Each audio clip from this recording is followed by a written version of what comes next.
নমস্কাৰ, মই কৃষ্ণমণি নাথ। প্ৰথমে ৰাইজলৈ মই শ্ৰদ্ধা নিবেদন কৰিলো। আচলতে মই যোৱা 28 এপ্ৰিল তাৰিখে হোৱা অবাঞ্ছিত ঘটনাটোৰ বিষয়ে দুআষাৰ ক'বলৈ আহিছো। আচলতে সেইদিনা যি অবাঞ্ছিত ঘটনা ঘটিল, মোৰ সংগীতৰ ইমান দীঘলীয়া জীৱনটোত এদিনো ঘটা নাই, মোৰ মনত নপৰে। সৰু বৰ কিবা কথা থাকিব পাৰে, কিন্তু মই সেইদিনা বৰ খং কৰিলো, অলপ উচ্চ স্বৰত কথা কলো। তাকে ৰাইজে বেয়া পাইছে, বহুতৰ বেলেগ মন্তব্য দিছে। আচলতে হয়, মই সেইদিনা উচ্চ স্বৰত কথা কৈছিলো, কিন্তু তাকে যদি মই নিম্ন স্বৰত কলোহেঁতেন সেই কথাকেইটা ৰাইজে বেয়া নাপালেহেঁতেন চাগে। কিন্তু কি কাৰণত মোৰ ইমান খং উঠিলনো? এনে বিনা কাৰণতো খং উঠিব নোৱাৰে। আৰু সকলোৱে ভাবিছে কুমাৰ ভৱেশ্বৰ নাযাবা গীতটো গাবলৈ অনুৰোধ কৰাৰ কাৰণে। আচলতে সেইটো এটা কথাহে, নাযাবা কথাটোক লৈ। কিন্তু আচলতে মোৰ মঞ্চ উঠাৰ সময়ৰ পৰা চিঞৰি মোক ব্যক্তিব্যস্ত কৰি তুলিছিলে। ঐ এইটো গা, ঐ সেইটো গা, মানে ঐ তই এইটো গা, মানে সৰু সৰু ল'ৰা ছোৱালী। এটা সময়ত মোৰ খং উঠি মই উচ্চ স্বৰত কথা কলো। তাৰ কাৰণে মই অসমবাসীৰ ওচৰত মই বেয়া নাপাবৰ কাৰণে নিবেদন কৰিলো, বেয়া নাপাব। কিয়নো মোৰ গোটেই জীৱনটোত এনেকুৱা ঘটনা ঘটা নাই। আপোনালোকে মন কৰিছে নাই নাজানো। আৰু ময়ো মানুহে, আমিও মানুহে। কোনোবা সময়ত আমি সেই খঙৰ বশৱৰ্তী হৈ দুআষাৰ কথা কৈ পালো, তাকে আপোনালোকে ধৰি নাথাকিব। আৰু এটা কথা আপোনালোকে মন কৰিছিল নে বাৰু, ভিডিঅ'বোৰত দেখিছিল নে?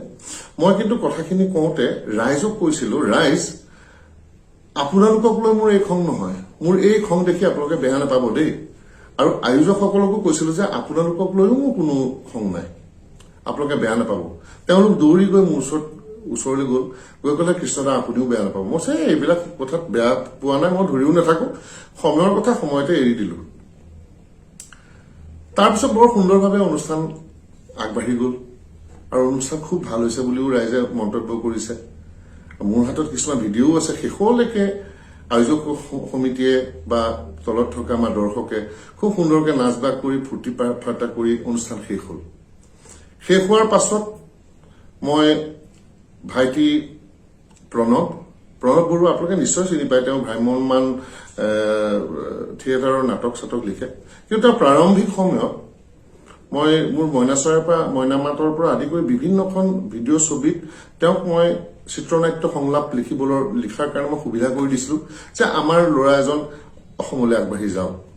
আৰু সেই ফিল্ডখনতো মই কেইবাবাৰো গৈছো প্ৰণৱৰ লগত, গৈ তাতে মই গীতৰ চৰ্চাও কৰিছো। মোৰ এটা সম্পৰ্ক আছে। মোৰ ঘৰলৈ সেই সময়ত বিহুৰ আমন্ত্ৰণ জনাবলৈ প্ৰায় 25জন মান লোক আহিছিলে। আহি তেওঁলোকে বহুত মোৰ লগত আলোচনা কৰি মই যিমান কম মাননীৰে প্ৰগ্ৰেমটো কৰিব পাৰো সিমান কম মাননীত প্ৰগ্ৰেমটো কৰি দিছো। আৰু এটা অভিযোগ তুলিছে যে মই গাড়ীতে গৈ বহিলো, গাড়ীৰ পৰাই নামি গুচি আহিলো। আচলতে মোক 10 বজাত অনুষ্ঠান দিম বুলি কৈছিলে তেখেতসকলে। মই 9 বজাত গৈ পালোগৈ, 9 বজাৰ পৰা 10-5 মিনিট খালি পালো। তাৰপিছত তেওঁলোকে মোক কিন্তু আহকচোন এই মানুহ ঘৰতে আপুনি বহিবলৈ ঠিক কৰিছো, বা আহকচোন আমাৰ এইটো কাৰ্যালয় আছে ইয়াতে বহক, মোক কিন্তু তেনেকৈ মতা নাই। কিন্তু মোক মাত দিছে। মই এই কথাটো ধৰাও নাই, কিন্তু তেওঁলোকে কোৱাৰ কাৰণে প্ৰসংগক্ৰমে কৈছো। মই তাৰপিছত গাড়ীতে বহি নাথাকি মই ক'ত থাকিম বাৰু? মঞ্চমান নামাৰ পিছতো মই ক'ত বহিম বাৰু? মই গাড়ীখনতে বহিব লাগিব। আৰু ৰাতি পুৱালৈকে তেওঁলোকে মোৰ লগত বিহু নাচিছে, ফূৰ্তি কৰিছে। কৰাৰ পাছত মই প্ৰণৱক কলো, ভাইটি মই যাওঁ, আৰু মোৰ যি মাননী আছিলে মোৰ এজন বন্ধু আৰু ভাইটি এজনৰ চিনাকি কৰিলো, তেওঁলোকৰ হাতত দিবা। তেওঁলোকে সেইমতে তেওঁলোকৰ যি মাননী দিবলগীয়া আছিল দিলে। তাৰপিছত কমিটিয়ে মোলৈ ফোন কৰি, কৃষ্ণদা খুব ভাল লাগিল, কথা এটা কওঁ, আপুনি আমাক 5,000 টকা এটা দি যাওক। আমি বিহুৰ যিখিনি ল'ৰাই ছোৱালীয়ে কষ্ট কৰি আছো, আমি এটা ধুনীয়াকে বিহুৰ প্ৰীতিভোজ খাম, তাৰ কাৰণে আপুনি আমাক কিবা এটা দি যাওক। মই তেতিয়া তেওঁলোকক কথা মন ৰাখি পেলাই মই কলো, ঠিক আছে বাৰু 5,000 নিদো, মই যিহেতু সীমিত পইচাত প্ৰগ্ৰেমটো কৰিছো, মই তোমালোকৰ কাৰণে মই টকা 2,000 প্ৰীতিভোজৰ নামত দি গৈছো। তেওঁলোকে খুব ধন্যবাদ জনাই পইচাটো গ্ৰহণ কৰিছে। তাৰ পাছত তেওঁলোকে প্ৰেছ মিট দিছে। মই সেইটো কথা আচৰিত হৈ উঠিছো, কিয়নো যদি মোক বেয়া পালেহেঁতেন তেওঁলোকে মোৰ লগত ইমান নাচি বাগি ৰাতিপুৱাই নিদিলেহেঁতেন।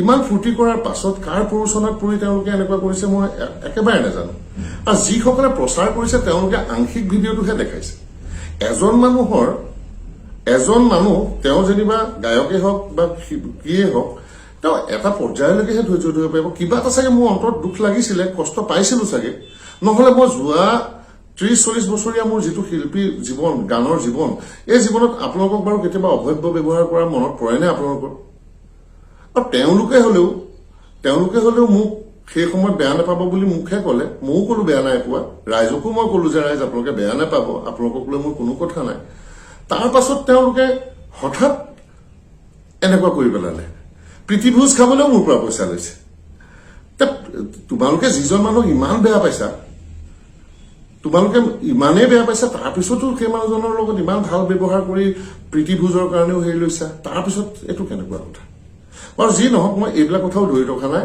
মই বৃহত্তৰ সেই অঞ্চলবাসী ৰাইজক বেয়া নাপাবলৈ অনুৰোধ জনাইছো আচলতে তেখেতসকলৰ লগত মোৰ কোনো ধৰণৰ সংঘাত নাই আনকি মোৰ আয়োজকসকলৰ লগতো একো সংঘাত নাই কাৰো লগতো একো সংঘাত নাই এইটো সাময়িক এটা কথা আছিলে সেই সময়ৰ এটা বেয়া সময় আছিলে সেই বেয়া সময়ৰ কাৰণে ৰাইজে মোক বেয়া পাই নাথাকিব মই আশা ৰাখিছো ৰাইজে মোক এই কথাটোত কেতিয়াও বেয়া পাই নাথাকে যাতে ধন্যবাদ আৰু কিবা থাকিলে গঠনমূলকভাৱে মোক ক'ব মই নিশ্চয় আপোনালোকৰ কথাবোৰ শ্ৰদ্ধাৰে শুনিম আৰু ৰাইজে ৰজা ৰাইজৰ বিৰুদ্ধে আমি কথা ক'ব নোৱাৰো ৰাইজে আমাক কৃষ্ণমণি নাথ বনাইছে শিল্পী শাৰীলে আনিছে গায়কৰ শাৰীলে আনিছে সেইকাৰণে এই কথাবোৰ ইমানতে অন্ত পেলাই আপোনালোকেও খুব ধুনীয়াকে বহাটো উপভোগ কৰক আৰু আমাৰো অনুষ্ঠান কিছুমান আছে সেইবিলাকৰো আমি ভালকৈ যাওঁ ৰাইজৰ লগত মিলিজুলি আমি খুব সুন্দৰ এটা অনুষ্ঠান যাতে আমি পৰিৱেশন কৰিব পাৰো মই আপোনালোকৰে ল'ৰা আৰু আপোনালোকৰ ল'ৰা সেইকাৰণে খং